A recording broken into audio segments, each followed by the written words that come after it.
Законодатели США представили новый законопроект об уйгурах. Сенатор США Марко Рубио и чиновник Август Пфлагер представили 15 декабря законопроект о пересмотре санкций в отношении прав человека в отношении уйгуров. Цель проекта – выяснить, соответствуют ли компании, которые, как считается, причастны к геноциду уйгуров, такие как китайский Hikvision и Dahua, критериям наказания в соответствии с законом уйгурской политики в области прав человека.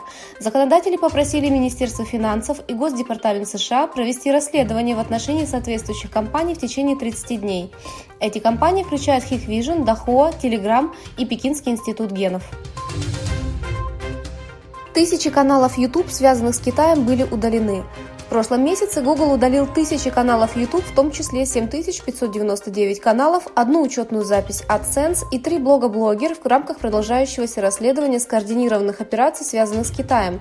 С YouTube также удалили 3 канала, распространявшие сенсационный контент на китайском языке о войне в Украине и отношениях между материковым Китаем и Тайванем, чтобы скрыть геноцид в Восточном Туркестане.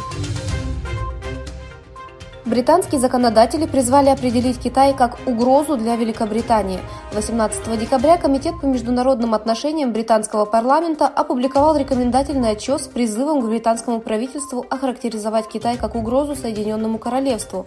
В отчете говорится, что Китай представляет критическую угрозу для Соединенного Королевства на многих уровнях. В отчете Комитет по иностранным делам заявил, что поддерживает изменение формулировки «системный противник», содержащейся в документе об оценке универсальной политики британского правительства, на угрозу для Великобритании.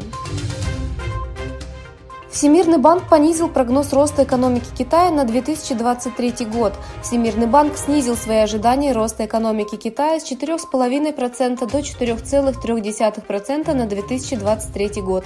В заявлении банка говорится, что внутренние и внешние условия привели к ухудшению экономических перспектив Китая. Новые смертельные случаи, связанные с COVID-19, произошли в Китае. Первые случаи смерти, связанные с COVID-19, были зарегистрированы в Китае через несколько дней после того, как правительство ужесточило строгий контроль над коронавирусом. Национальная комиссия здравоохранения объявила в понедельник, 19 декабря, что 2 человека погибли из-за коронавируса. Между тем, растут сомнения относительно того, отражен ли полный баланс болезни, охватившей города, после того, как администрация Пекина изменила правила для подсчета официальных цифр. Зеленский заявил, что боевые действия на Украине продолжаются на 1300-километровой линии фронта.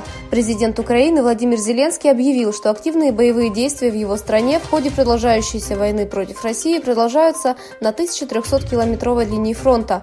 Зеленский обратился к общественности в полночь в виде обращения, которым поделился в своем аккаунте в Telegram, отметив, что между Россией и Украиной продолжаются горячие конфликты.